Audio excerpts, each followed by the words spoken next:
पहला क्वेश्चन है the age group and number of person who donate blood in a blood donation camp is given below. Draw a pi diagram from it. तो देखिए यहाँ पर age group जो दिया है वो ईयर्स में और नंबर ऑफ पर्सन मतलब 20 to 25 के बीच के जो एज ग्रुप वाले लोग हैं ऐसे 80% है जिन्होंने ब्लड डोनेट किया है। 25 to 30 ऐसे 60% है जिन्होंने ब्लड डोनेट किया है। 30 to 35 ऐसे 35% है जिन्होंने ब्लड डोनेट किया है और 35 to 40 ऐसे 25% है जिन्होंने ब्लड डोनेट किया है।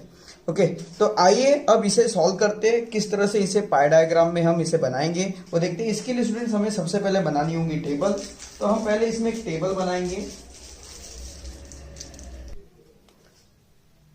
तो देखिए स्टूडेंट्स यहाँ पर हमने टेबल बना ली है। जो ये टेबल यहाँ पर आपको क्वेश्चन में दी थी इसी टेबल को इस फॉर्म में आपको बनाना है। ये एज ग्रुप है, यहाँ एज ग्रुप लिख दिया है। ओके और इनकी क्लास लिख दी है और साथ में यहाँ पर देखिए जो है 80 60 35 जो इनकी फ्रीक्वेंसी है वो हमने यहाँ पर लिख ली है। ओके अब हम यहाँ पे फाइंड आउट करेंगे इनका मेजर ऑफ सेंट्रल एंगल। तो students measure of central angle का फॉर्मूला क्या होता है भाई? सेंट्रल एंगल, आपको ये फॉर्मूला नहीं लिखना है, मैं आपको बता रहा हूं यहां पर। सेंट्रल एंगल मतलब होता है value of the component,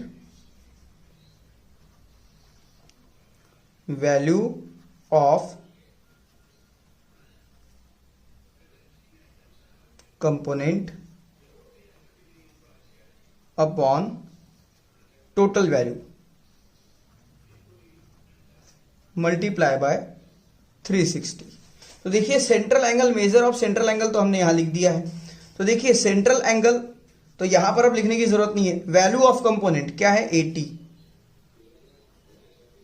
okay और टोटल वैल्यू हमें कैसे पता चलेगी? जब हम इसको टोटल करेंगे। ओके तो सबसे पहले आप इसे टोटल कर दीजिए।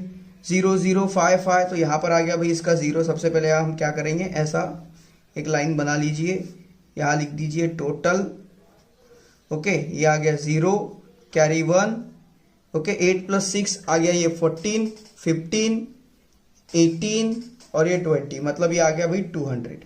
ओके इनका टोटल हो जाता है स्टूडेंट्स 200। तो ये टोटल वैल्यू हो गई तो यहाँ लिख देंगे 200 मल्टीप्लाई बाय 360। 360 क्यों? क्योंकि सर्कल है, सेंट्रल एंगल हम निकाल रहे हैं और सर्कल 360 का होता है। ओके तो देखिए ये 0 से ये 0 कैंसल, ये 0 से ये 0 कैंसल, इस 2 से 36 cancel. How many time? 18 time. तो 18 8 जा, ओके 18 8 जा हो जाएगा स्टूडेंट्स 144। तो ये आ गया हमें सेंट्रल एंगल। ये एंगल हमें मिल गया 144, ये एंगल हमें मिला है। उसके बाद इसे निकालेंगे। इसे कैसे करेंगे? इसमें भी वैसे ही 60/200 मल्टीप्लाई बाय 360। 0 से 0, इस 0 से ये 0, 2 से 36, 18 टाइम कैंसल और 18 6 जा यहां पर आ जाता है स्टूडेंट्स 108। Okay 108 degree. उसके बाद देखिए यहां पर लिखेंगे 35 डिवाइड बाय 200 मल्टीप्लाई बाय 360। 0 से 0 कैंसल। ओके 2 से ये कैंसिल हो जाएगा 10 टाइम और 2 से ये कैंसिल हो जाएगा 18 टाइम और 2 से ये कैंसिल और ये 5 से कैंसिल होगा 2 टाइम और ये 5 से कैंसिल आ जाएगा 7 टाइम और 2 से 18 कैंसिल होगा 9 टाइम। ओके तो ये आ जाएगा 9 7 जा 63 डिग्री। उसके बाद ये आ गया भाई यहाँ पर 25 डिवाइड बाय 200 मल्टीप्लाई बाय 360। 0 से 0 कैंसिल। ओके 2 से 20 कैंसिल होगा कितने टाइम? 10 टाइम और 2 से 36 18 टाइम कैंसिल होगा।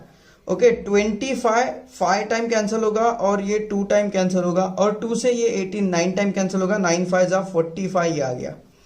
ओके देखिए इस तरह से यहीं पर हमने काटा पीटी बहुत सारी कर दी है पर इसीलिए ताकि आपको ये समझ में आ जाए। अब देखिए ये टेबल हमें पूरी मिल चुकी है। अब यहां पर देखिए आपका आंसर सही है या नहीं, इसके लिए आपको क्या करना है, इन सब की टोटल करनी है। अगर इन सब की टोटल देखिए ये जो सेंट्रल एंगल है, इन सेंट्रल एंगल की टोटल यहाँ पर 360 आनी चाहिए। अगर 360 नहीं आती है तो आप समझ जाइएगा कि यहाँ पर कहीं ना कहीं आपने किसी न किसी वैल्यू में गड़बड़ किया हुआ है। ओके समझ में आ रहा है? तो इसलिए इन सब की टोटल हमेशा जब भी हम सेंट्रल एंगल फाइंड आउट करेंगे तो इनकी टोटल जो होंगी स्टूडेंट्स वो 360 ही होंगी। तो आप कर सकते हैं, इसकी टोटल भी 360 आती है। अब तो देखिए स्टूडेंट्स अब आपको बता दें कि कैसे हमें यहाँ पर भाई पाई डायग्राम ड्रॉ करनी है तो सबसे पहले डिवाइडर ले लेंगे और उसमें हम बना लेंगे एक सर्कल। एक्चुअली आप ध्यान में रखिए क्योंकि आपको ये पेंसिल से ड्रॉ करना होता है पर ये वीडियो में क्लियर दिखना चाहिए, इसलिए हम यहाँ पर पेन का यूज कर रहे हैं। ओके, तो देखिए इस तरह से हमने सर्कल बना लिया है। अब इस सर्कल में हमें देखिए यहाँ पे क्या है 144 डिग्री, तो सबसे पहले हम इस सर्कल की एक रेडियस बना लेंगे। कहीं पर भी आप ड्रॉ कर सकते हैं रेडियस किसी भी पॉइंट पर, तो वैसे यहाँ पे हमने एक रेडियस बना ली। अब हम क्या करेंगे, इस रेडियस पर प्रोटेक्टर रख दिया हमने। अब इस रेडियस पर प्रोटेक्टर रखने के बाद यहां से देखिए स्टूडेंट्स पहली डिग्री 140 पर, तो यहाँ पे जाइए, ये आ गया भाई 90, 100, 10, 20, 140, 144, 1 2 3 4।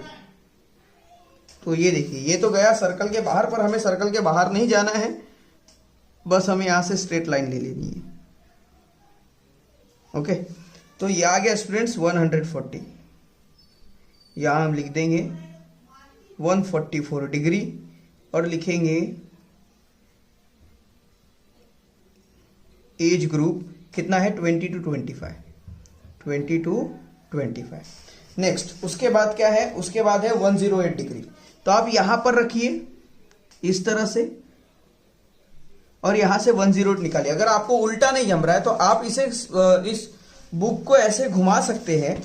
ओके, इस तरह से घुमा लीजिए, उसके बाद आप यहां से 108 बता सकते हैं, जो आपके लिए और ज्यादा इजी हो जाएगा। तो ये देखिए अगर 90, ये 10, 108 हमें चाहिए, तो ये मिल गया 108। और अब हम यहां क्या कर देंगे भाई, इसे इस तरह से मिला देंगे। सो यहां से कनेक्ट कर दिया हमने। Okay, now this is 108 degree और यहां लिखना है हमें एज ग्रुप। वैसे हमें सीधा लिखना है भाई, देखिए मैंने उल्टा पकड़ा था, उल्टा ही लिख दिया हमने। ओके, यहाँ पे हमें सीधा लिखना है इसे, क्योंकि जब चेक करने वाला होगा तो उसे क्लियर दिखना चाहिए। तो आ जाएगा एज ग्रुप, क्या है भाई एज ग्रुप, यहाँ पर 25 to 30, तो लिखेंगे 25 to 30। ओके, नाउ नेक्स्ट क्या है 63 डिग्री। तो देखिए प्रोटेक्टर लीजिए और यहां से 65 डिग्री बनाइए। ये लिया भाई हमने प्रोटेक्टर, ये देखिए ये आ गया 90 डिग्री, 65 डिग्री, 63 डिग्री चाहिए, तो ये 50, 60, 1 2 3। ओके, ये आ गया 63 डिग्री। लुक हियर, ये आ गया स्टूडेंट्स 63 डिग्री। ओके, तो यहां लिख देंगे हम 63 डिग्री। एज ग्रुप क्या आ जाएगा, ये age group 30 to 35। Okay, now अब बचा क्या आखिरी में 45 डिग्री। तो आप जब इसे देखेंगे तो देखेंगे कि अब अपने आप ये 45 डिग्री पे आ चुका होगा। ये देखिए, ओके, तो ये देखिए ये अपने आप यहां पर 45 डिग्री पर आ चुका है स्टूडेंट। तो बस इस तरह से इसे करना था, है ना, सिंपल। तो आइए अब नेक्स्ट क्वेश्चन करते हैं। तो इसमें लिख ले भाई 45 डिग्री, एज ग्रुप जो होगा वो आएगा 35 to